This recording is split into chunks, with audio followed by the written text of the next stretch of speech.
Hey, beautiful people. My name's Kristen. Thank you for stopping by. I have a book review today for you, Yumi and the Nightmare Painter by Brandon Sanderson. This is the third book in the Secret Book project, and I just completed it. Wanted to give a little review. No hesitation. Just this is a 5-star book for me. I do just really love the characters and the sweet storyline. This is a standalone, not super elaborate, but still striking plots about, oh, that's really interesting. He creates worlds and situations where there's a mystery and you're like, what's going on? And then he will unfold it for you, and it's very interesting. So Yumi is a young girl that has been specially chosen since the moment she was born, set apart to spiritually connect with spirits and basically do things for her people that are instrumental and critical to their daily life. And so she's like kind of a priestess, if you will, and she's very regimented, and she has to be that way because of this pressure and this burden, but she struggles with it, particularly as she's coming of age and being teenager, basically. Like, why can I not have my own space, or is there any room for me to have my own space in the midst of this obligation? Meanwhile, Painter is, by his profession, he got to choose his profession, but by his profession, he actually paints pictures so that they have the magical property to stop nightmares. So when nightmares come out to prey upon the villagers, and actually this is not your normal nightmare, but ones that will actually take part of your memory and soul with you. So kind of like Harry Potter Dementor-ish is what I was picturing, the way they were kind of black and formless. But the more they feed on people, the longer they are not put in check and kind of captured, they become more and more solid and more of a threat. And then mysteriously, these two people who were not in the same location or knew each other or aware of each other's existence in any way get magically connected. So in very interesting ways, where sometimes, you know, they're not even visible to outside people. They have to figure out why this even happened to them. They are encountering outside forces within their world as the nightmares are taking over, as Yumi's responsibilities are kind of not being kept. And what does that mean?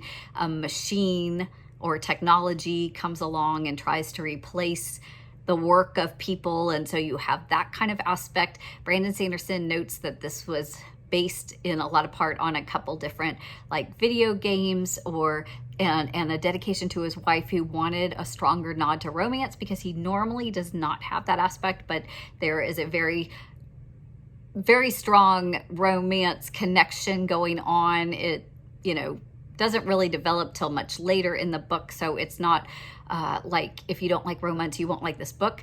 And it is a standalone book that you could read completely on its own, even if you haven't read Brandon Sanderson before. However, I will say that one of the things that made this 5-star for me personally was the multitude and plethora of little Easter eggs and references to the Cosmere, to his universe that he's created with multi-planets, multi-stories.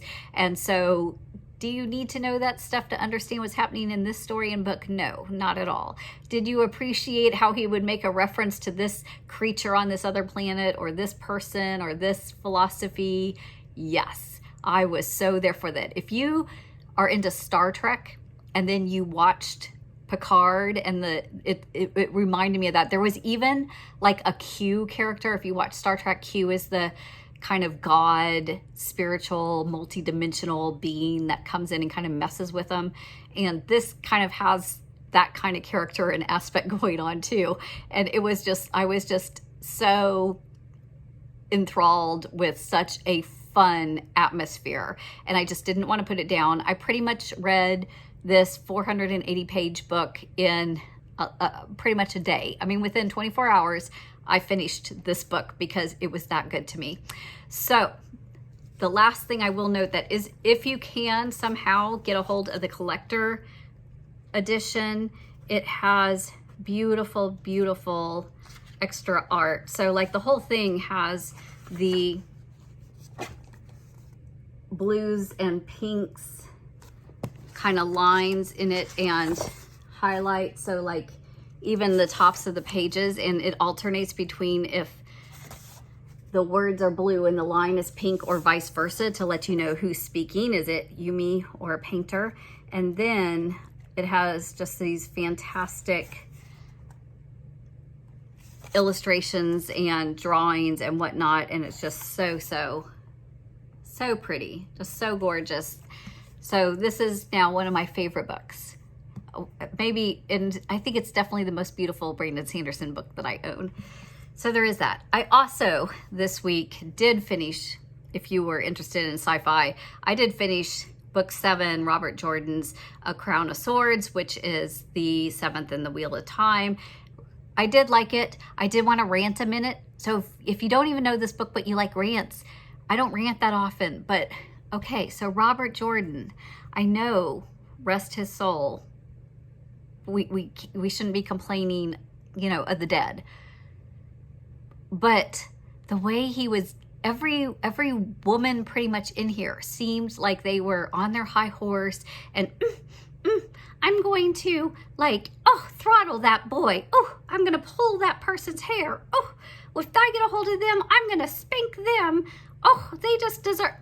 It was like I mean, I can appreciate a character or two, but every single woman, really, every single, and there are a lot of women. This is like a multi-story saga. I'm just like, really?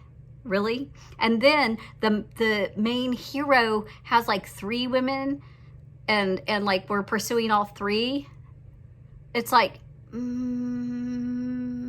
don't know. Some of the way women are portrayed are not really working for me right now. Can you hear it?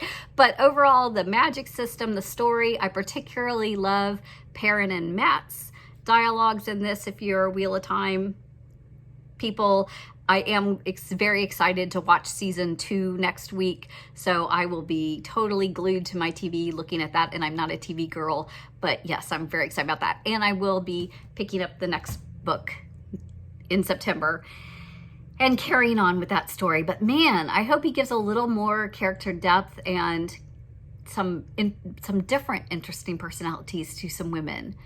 That's my hope. Okay, my rant's over. Thank you for listening.